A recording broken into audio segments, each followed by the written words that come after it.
નમસ્કાર વિદ્યાર્થી મિત્રો, કેમ છો બધા? મજામાં? હું આપની સાથે ઝરમરિયા દર્શન, મારી યુટ્યુબ ચેનલ સાયકોલોજી ઇન એજ્યુકેશનમાં આપ સૌનું હાર્દિક સ્વાગત કરું છું.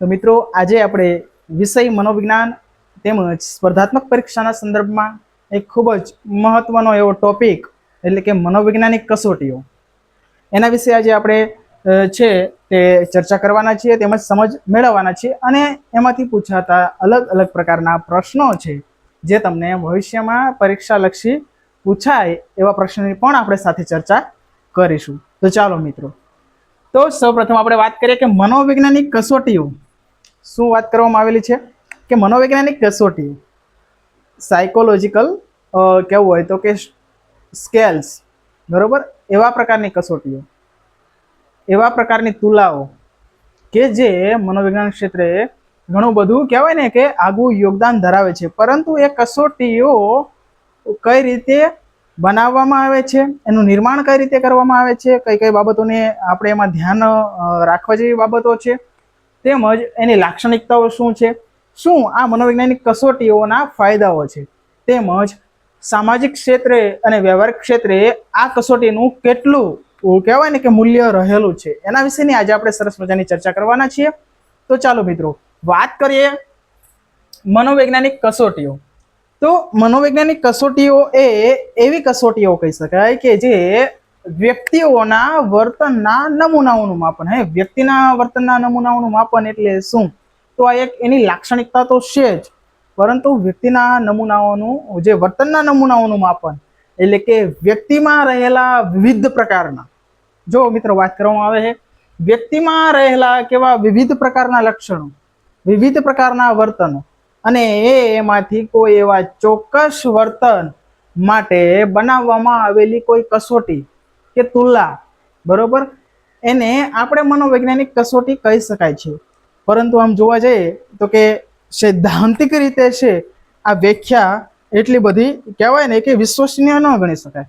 પરંતુ સૈદ્ધાંતિક રીતે જ્યારે વ્યાખ્યાની વાત કરવા જઈએ તો અહીંયા વ્યાખ્યા આપણને આપવામાં આવેલી છે કે મનોવૈજ્ઞાનિક કસોટી, બરોબર, તો કે વ્યક્તિના વર્તનના નમૂનાનું કેવું વસ્તુલક્ષી માપન. મિત્રો, કેવું માપન કીધું છે? વસ્તુલક્ષી માપન. ઇવન વસ્તુલક્ષિતા એટલે શું? તો કે જે વ્યક્તિમાં જેવા પ્રકારના ગુણ લક્ષણો છે એ માટે બનાવવામાં આવેલી, એ માટે અથવા તો એવા વર્તનનું માપન કરવા માટે બનાવવામાં આવેલી વર્તણૂક કસોટી, મનોવૈજ્ઞાનિક કસોટી નું એવા વ્યક્તિઓના લક્ષણો ધરાવતી અને એવા લક્ષણો ધરાવતી વ્યક્તિઓના લક્ષણોનું જ્યારે માપન થાય છે ત્યારે તેને વસ્તુલક્ષી માપન છે આપણે કહેવું હોય તો કહી શકાય.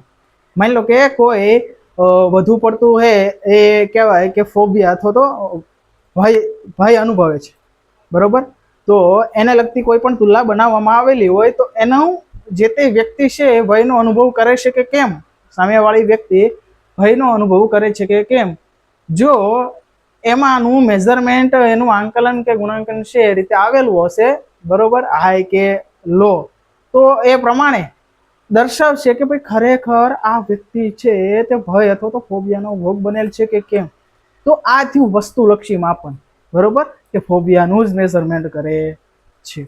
તો આ જે બાબત છે એ કોને કીધેલી છે, કયા મનોવૈજ્ઞાનિકે? તો કે અનાસ્ટી આ વ્યાખ્યા છે તે આપવામાં એને આપેલી આ વ્યાખ્યા છે કે મનોવૈજ્ઞાનિક કસોટી એટલે એવી કસોટી કે જે વ્યક્તિના વર્તનના નમૂનાઓનું કેવું વસ્તુલક્ષી માપન કરવામાં આવતું હોય તેને આપણે મનોવૈજ્ઞાનિક કસોટી તરીકે ઓળખવામાં આવે છે. હવે આ જ મનોવૈજ્ઞાનિક કસોટીની આપણે અન્ય વ્યાખ્યા પણ જોઈએ, બરોબર, બીજી વ્યાખ્યાનો આપણે પણ અભ્યાસ કરવો જોઈએ. માત્ર ને માત્ર એક વ્યાખ્યા ઉપર નિર્ભર રહેવાય નહીં. અમુક વાર પરીક્ષામાં પણ પૂછી લેતા હોય છે કે આ વ્યાખ્યા કોની છે. ત્યાર પછી બીજી વ્યાખ્યા આપણે જોઈએ તો કે બે કે બેથી વધુ વ્યક્તિઓના વર્તનનું તુલનાત્મક માપન કરવાની રીત એટલે મનોવૈજ્ઞાનિક કસોટી. શું વાત કરી છે? બે અથવા તો બેથી વધારે વ્યક્તિઓના વર્તનના નમૂનાનું કેવું તુલનાત્મક, બરોબર, તુલનાત્મક માપન કરવાની રીત, બરોબર. હવે એક્ઝામ્પલ તરીકે અહીંયા આપણે લઈ લઈએ કે કોઈ વ્યક્તિમાં આક્રમકતાનું માપન કરવું છે. આક્રમકતા માટે બનાવવામાં આવેલી સ્કેલ છે, તો એક વ્યક્તિનું માપન થશે, ત્યાર પછી કોઈ બીજા વ્યક્તિનું માપન કરવામાં આવે તો કોઈનો જે તે સ્કોર અથવા તો ગુણાંકન આપણે કહીએ અને એના આધારે ચોક્કસ અર્થઘટન છે એ બનાવવામાં આવેલું હોય છે. તો અહીંયા એનો સ્કોર માની લો કે 75 આવે છે, બરોબર. અહીંયા એનો સ્કોર 30 આવે છે. તો આ બંને વચ્ચે તુલના કરી શકાય. અને એવું એનું ગુણાંકન હોય કે જેમ જેમ સ્કોર વધારે આવે તેમ તેમ તેનું આક્રમકતાનું પ્રમાણ કેવું છે? ખૂબ વધારે, એટલે કે હાઈ છે.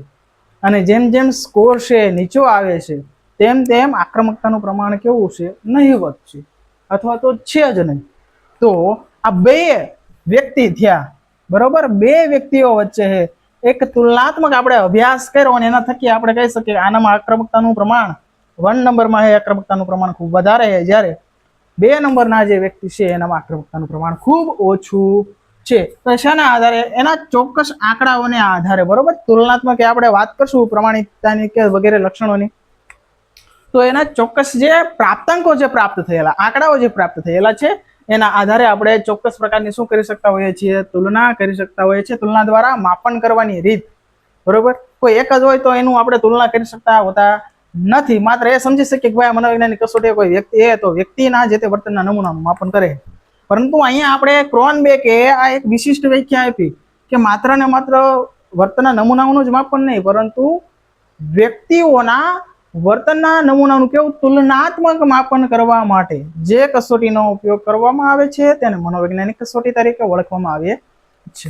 તો મિત્રો, આ જે બંને વ્યાખ્યાઓની સમજ મેળવ્યા બાદ કે મનોવૈજ્ઞાનિક કસોટી શું છે તમને થોડોક ખ્યાલ આવી ગયો હશે. ત્યાર પછી એની જ્યારે આપણે લાક્ષણિકતાઓની સમજ મેળવીએ તો મુખ્યત્વે લક્ષણો એના કેટલા છે? તો કે 6. કેટલા છે મિત્રો? 6. યાદ રાખો મિત્ર, આંકડો યાદ રાખવો 6. પરીક્ષામાં ઘણી બધી વાર પૂછાઈ લેતો હોય છે. અને આ 6 લક્ષણો એટલે કયા કયા લક્ષણો? તો વાત કરીએ વર્તનના નમૂનાઓનું માપન, ત્યાર પછી પ્રમાણિકતા, ત્યાર પછી માનાંકો કે ધોરણો, ત્યાર પછી 4 નંબર ઉપર વસ્તુલક્ષિતા, ત્યાર પછી યથાર્થતા, અને ત્યાર પછી આપણે વાત કરીએ છેલ્લું લક્ષણ એટલે 6 નંબરનું લક્ષણ એટલે કે વિશ્વસનીયતા. આ 6 લક્ષણોમાંથી પરીક્ષામાં MCQ ને લગતો પ્રશ્ન પૂછવામાં આવે કે નીચેનામાંથી કયું લક્ષણ છે તે મનોવૈજ્ઞાનિક કસોટીનું નથી, અથવા તો કયા લક્ષણોનો મનોવૈજ્ઞાનિક કસોટીમાં સમાવેશ કરવામાં આવે છે. તમને 4-5 આપી દીધા હોય, તમને કીધેલું હોય પહેલું, બીજું, ત્રીજું, ચોથું, પાંચમું વગેરે વગેરે, તમને એ રીતે પ્રશ્નો પૂછવામાં આવતા હોય છે પરીક્ષામાં, કોમ્પિટિટિવ એક્ઝામમાં મનોવૈજ્ઞાનિક કસોટીના સંદર્ભમાં પ્રશ્ન પૂછવામાં આવતા હોય છે. તો અહીંયા એક પછી એક આપણે એ લક્ષણને ડિટેલમાં સમજવાનો પ્રયત્ન કરીએ. તો પહેલું જ છે વર્તનના નમૂનાઓનું માપન. જેમ આપણે વાત કરી તેમ આક્રમકતાની વાત કરી, એટલે કે એ વ્યક્તિના અથવા તો વર્તન, એવા વર્તનનું માપન. તો કેવા વર્તન? તો કે આક્રમકતા પ્રકારનું વર્તન હોય, બરોબર. પછી ભયને લગતું હોય, આવેગશીલતાને લગતું હોય, માનસિક સ્વાસ્થ્યને લગતું હોય, મનોભારને લગતું હોય, બરોબર. વિદ્યાર્થી મનોભારને લગતું હોય, બરોબર. ગમે તે સામાજિક કોઈ સ્કેલ હોય, તો એ વગેરે સ્કેલના સંદર્ભમાં જે તે વ્યક્તિના વર્તનના નમૂનાઓનું માપન કરવામાં આવે છે તેને આપણે વર્તનના નમૂનાઓનું માપન છે કહી શકાય છે. અહીંયા એ જ વાત કરેલી કે વ્યક્તિમાં રહેલા ચોક્કસ ગુણ લક્ષણોનું માપન, બરોબર. ચોક્કસ, કયા ચોક્કસ? તો કે જેના માટે જે તે સ્કેલ છે બનાવવામાં આવેલી છે તે લક્ષણોનું માપન એટલે વર્તનના નમૂનાઓનું માપન. વાત કરીએ પ્રમાણિતતા કસોટીના સંચાલનની એક વિધતા અથવા તો એક સૂત્રધાર. શું વાત કરવામાં આવેલી? પ્રમાણિતતા એટલે હવે જે કસોટી જે વર્તનના નમૂનાઓ માટે બનાવવામાં આવેલી છે એનું માપન થાય, સાચી વાત છે. પરંતુ ફરીથી પણ કોઈ અન્ય વ્યક્તિ અથવા તો કોઈ પણ વ્યક્તિ જે વિસ્તાર મુજબ બનાવવામાં આવેલી ક્વેશ્ચનરી હોય, સંસ્કૃતિ મુજબ બનાવવામાં આવેલી ક્વેશ્ચનરી હોય, બરોબર, પ્રશ્નાવલી હોય, તો એ મુજબ છે એ પ્રશ્નો એ વેલિડ છે કે કેમ, બરોબર, અને એ મુજબ જ છે એનું પરિણામ આવે છે, બરોબર. તો એને પ્રમાણિત કસોટી કહી શકાય. એટલે મેં કીધું કે કસોટીના સંચાલનની એક વિધતા જે એનું એ પોતે કસોટી તરીકે એનું સંચાલન કરી રહી અને એક સૂત્રતા જળવાઈ રહે, બરોબર. અહીંયા હોય કોઈ એક વ્યક્તિને આપેલ, કોઈ બીજી, ત્રીજી, ચોથી, પાંચમી, છઠ્ઠી, સાતમી, આઠમી, અથવા તો જે તે વિસ્તારના કોઈ પણ વ્યક્તિને આપવામાં આવેલી હોય એનું માત્ર ને માત્ર માપન શાનું થાય? તો કે જે વ્યક્તિના વર્તનના નમૂનાઓ માટે બનાવવામાં આવેલી છે એ જ વર્તનના નમૂનાનું માપન થાય તેને આપણે પ્રમાણિતતાની કસોટી કહી શકાય. એની વ્યાખ્યા આપણે કીધેલું હોય કે કસોટીના સંચાલનની એક વિધતા અને એક સૂત્રતા ચાલે છે તેને આપણે કસોટી માટેની પ્રમાણિકતા કહી શકાય છે. આ જ પ્રમાણિકતાને આધારે આપણે એ પણ જોવું જરૂરી છે કે ત્રીજા નંબરનું જે લક્ષણ છે તો કે માનાંકો અને ધોરણો. ત્રીજા નંબરનું જે લક્ષણ છે એ માનાંકો અને ધોરણો. માનાંકો અને ધોરણો એટલે શું? તો વાત કરીએ માનાંકો અને ધોરણો એટલે કે કસોટીનું સમધારણ કે સરેરાશ કાર્ય. કસોટીનું સમધારણ કે સરેરાશ કાર્ય. અહીંયા વાત કરેલી માનાંકો કે ધોરણો એટલે કે નીતિ, નિયમો અને રૂલ્સ. જે તે કસોટી છે એ બનાવવામાં આવેલી. અહીંયા આપણે આક્રમકતાનું ઉદાહરણ લઈને સમજીએ તો એ જ રીતે સમજીએ કે કસોટીનું સમધારણ અને સરેરાશ કાર્ય ક્યારે પ્રાપ્ત થાય. હવે એના માટે જે નક્કી કરેલા ધારા ધોરણો હશે ત્યારે અને ત્યારે જે સરેરાશ કાર્ય એ આપણને પ્રાપ્ત થશે. કસોટીનું સમધારણ કે સરેરાશ કાર્ય એટલે શું? તો કે માની લો કે અમુક ઉંમરની વ્યક્તિઓ જ અમુક ઉંમરની વ્યક્તિઓ માટે જ કસોટી બનાવવામાં આવેલી. એક્ઝામ્પલ ફોર કે કોઈ 21 થી 45 વર્ષના વ્યક્તિઓ માટે એ એક કસોટી એટલે કે આક્રમકતા નામની એક કસોટી છે બનાવવામાં આવેલી. બરોબર.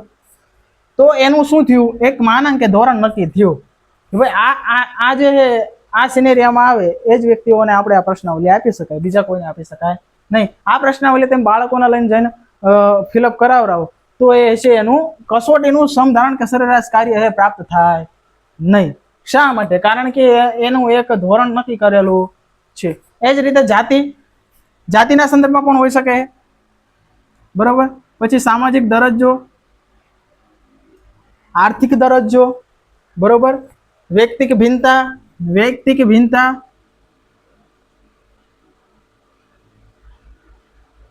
આ બધા જ નીતિ નિયમોના આધારે જે તે પ્રશ્નાવલી બનાવવામાં આવેલી. હવે આ નીતિ નિયમો એટલે કે આપણે એના ધારા ધોરણો આધારે બનાવવામાં આવેલી છે અને એની બહાર જઈને તમે કોઈ કહેવાય ને એને આપો તો એ વ્યક્તિમાં રહેલી એ વર્તનના નમૂનાનું માપન થોડે ઘણે અંશે થશે તો ખરું, પરંતુ કસોટીનું જે સમધારણ કે સરેરાશ કાર્ય પ્રાપ્ત થવું જોઈએ ને, બરોબર, એ પ્રાપ્ત થશે નહીં. શા માટે? કારણ કે એના ધોરણો આપણે ભંગ કર્યા, એના માનાંકોને આપણે ભંગ કરેલા. કે જે તે વ્યક્તિના ઉંમરની વ્યક્તિઓને આપવામાં આવે એ વ્યક્તિના ઉંમરની વ્યક્તિઓને આપવામાં નથી આવેલી. જે જાતિની વ્યક્તિઓને આપવામાં આવતી હતી એ વ્યક્તિઓને નથી આપેલી. બરોબર. આર્થિક દરજ્જો, સામાજિક દરજ્જાના વ્યક્તિ ધરાવતી અથવા વ્યક્તિ ભિન્નતાને આધારે, બરોબર, એ તમે નોર્મલ વ્યક્તિઓ માટે બનાવવામાં આવેલી પ્રશ્નાવલી હોય અને તમે CP ચાઇલ્ડને આપો અથવા તો વિકલાંગ બાળકોને જ્યારે આપવામાં આવે તો એ ખરેખર તમે ધોરણ ભંગ કર્યું અને એના કારણે જે તે કસોટીનું હોય સરેરાશ કાર્ય અથવા તો સમધારણ કસોટીનું આવશે નહીં. તો એ માનાંકો કે ધોરણો થયા. ત્યાર પછી વાત કરીએ 4 નંબર વસ્તુલક્ષિતા. વારંવાર આપણે પ્રયોગના લક્ષણોમાં પણ વાત કરી હતી. વસ્તુલક્ષિતા એટલે શું? વસ્તુલક્ષિતા એટલે શું? તો કે વ્યક્તિઓમાં અંગત જે માન્યતાઓ, મનોવલણો કે પૂર્વગ્રહ વગરનું મૂલ્યાંકન. શું વાત કરેલી છે? વસ્તુલક્ષિતા એટલે કે એવા પ્રકારની માહિતી, એવા પ્રકારનો ડેટા કે જે વ્યક્તિગત સંશોધક છે એની અંગત માન્યતાઓ, બરોબર, માન્યતાઓ એટલે કે કોઈ બાબત એને સ્પર્શતી હોય વ્યક્તિના સંદર્ભમાં, જાતિના સંદર્ભમાં, વિસ્તારના સંદર્ભમાં, ધર્મના સંદર્ભમાં, તો એની માન્યતાઓ, એના પ્રત્યેના મનોવલણો કે એના પ્રત્યેના પૂર્વગ્રહ વગરનું મૂલ્યાંકન જ્યારે થાય ત્યારે આપણને એનું 99.99 રિઝલ્ટ મળે છે. આ સામાજિક અથવા તો વ્યવહારિક સંશોધનની વાત કરી. જ્યારે સૈદ્ધાંતિકની વાત કરીએ તો આપણને 100% છે રિઝલ્ટ મળવાનો પ્રયાસ અથવા પ્રયત્ન થતો હોય. ઘણી બધી વાર આપણે આ પ્રશ્નાવલીના સંદર્ભમાં પણ સમજી શકાય, કારણ કે ઘણી બધી વાર એની પણ મર્યાદાઓ છે, એટલા માટે 99.99 આપણે પરિણામ છે એ લખેલું છે. ત્યાર પછી આપણે વાત કરીએ તો કે યથાર્થતા, બરોબર. યથાર્થતાની વાત કરીએ કે જે વર્તનના નમૂનાઓનું, એની પણ વ્યાખ્યા કે જે વર્તનના નમૂનાનું માપન માટે તે જ વર્તનનું માપન થાય. જે અગાઉ આપણે વાત કરી કે વર્તનના નમૂનાઓ માટે માપન કરવામાં આવેલ કસોટી અથવા બનાવવામાં આવેલ અથવા નિર્માણ કરવામાં આવેલ કસોટી છે એ કસોટીનો ઉપયોગ છે એ કરવામાં આવતો હોય છે. તો એ જ કસોટી છે એ જ વર્તનના નમૂનાઓનું માપન કરે તેને આપણે શું કહીશું? યથાર્થતા કહીશું. તેને આપણે શું કહીશું? યથાર્થતા કહીશું. અને એના માટે પણ આપણે એક ચોક્કસ યથાર્થ આંક નક્કી કરવામાં આવેલો હોય કે ભાઈ તમે 21 થી 45 વર્ષના વ્યક્તિઓ માટે બનાવેલી, તો એમને આપી, બરોબર, તો સાચું, બરોબર. પછી પાછું રીટેસ્ટ કરો અને એના એ જ વ્યક્તિઓને તમે આપો અને પાછું એવું ને એવું પરિણામ આવે, બરોબર, એવો ને એવો કોરિલેશન આવે તો અને તો જ એ યથાર્થ પ્રશ્નાવલી છે, યથાર્થ કસોટી છે તે કહી શકાય છે. ત્યાર પછી એ જ બાબત છે વિશ્વસનીયતાના સંદર્ભમાં કસોટીના પરિણામમાં સાતત્યતા અથવા તો સુસંગતતા. શું વાત કરેલી? કસોટીના પરિણામમાં સાતત્યતા અથવા તો સુસંગતતા. તો મિત્રો યાદ રાખો કે કસોટીનું સમધારણ કે સરેરાશ કે સાતત્ય, સુસંગતતા, એક વિધાન વગેરે બાબત છે એ અલગ અલગ છે, બરોબર, વગેરે બાબત છે અલગ અલગ છે. એક વિધતા, એક સૂત્રતા, પ્રમાણિકતા, માનાંકોમાં સમધારણ કે સરેરાશ, વિશ્વસનીયતામાં વાત કરેલી સાતત્યતા અથવા તો સુસંગતતા. સાતત્યતા કે સુસંગતતા એટલે શું? તો કે જે કસોટી બનાવવામાં આવેલી છે એનું પરિણામ એક સમયે કેવું આવે છે કે ભાઈ એક સમયે આપણને એનો જે કોરિલેશન કેવો દેખાડે છે, પોઝિટિવ દેખાડે છે. અને કેટલો દેખાડે? તો કે 75 બતાવે. 75 ની આપણે જ્યારે વાત કરીએ અથવા તો એની ઉપર જ્યારે વાત કરીએ કે જે કસોટી એનું તમે ગુણાંકન કરો, એ ગુણાંકનનો આંકડો તમને કેટલો મળે? માની લો કે 105 મળે, વધુમાં વધુ કેટલો? તો કે 150 સુધી જઈ શકે, બરોબર, વધુમાં વધુ આ 105, બરોબર. તો બીજી એકવાર તમે ટેસ્ટ લીધી જે તે વ્યક્તિ પાસે, આ ટેસ્ટ અને રીટેસ્ટ જ્યારે લેવામાં આવે છે ત્યારે એનો પણ આંક છે લગભગ 107 કે એવરેજ 8 છે, 9 છે એ આપણને પ્રાપ્ત થાય છે. તો આ શું થયું? તો કે કસોટીના જે પરિણામ આવે, આ પરિણામ આવ્યું, એમાં શું જળવાઈ રહ્યું? તો ફરીથી પણ રીટેસ્ટ લેવામાં આવી અથવા તો અન્ય કોઈ એ જ ઉંમરના વ્યક્તિઓને ટેસ્ટ આપવામાં આવે અને આવું જ પરિણામ છે એ જોવા મળે તો તેને એનું સાતત્યતા અથવા તો સુસંગતતા કહી શકાય છે. આ સાથે જ અમે આપણે જે મનોવૈજ્ઞાનિક કસોટી છે, મનોવૈજ્ઞાનિક કસોટી માટે ધ્યાનમાં રાખવાની બાબતો શું હોઈ શકે? તો ધ્યાનમાં રાખવાની બાબત સ્વતંત્ર પરિવર્તન, આધારિત પરિવર્તન અને નિયંત્રિત પરિવર્તનને ધ્યાને રાખીને એ કસોટી આપવાની રહેતી હોય છે.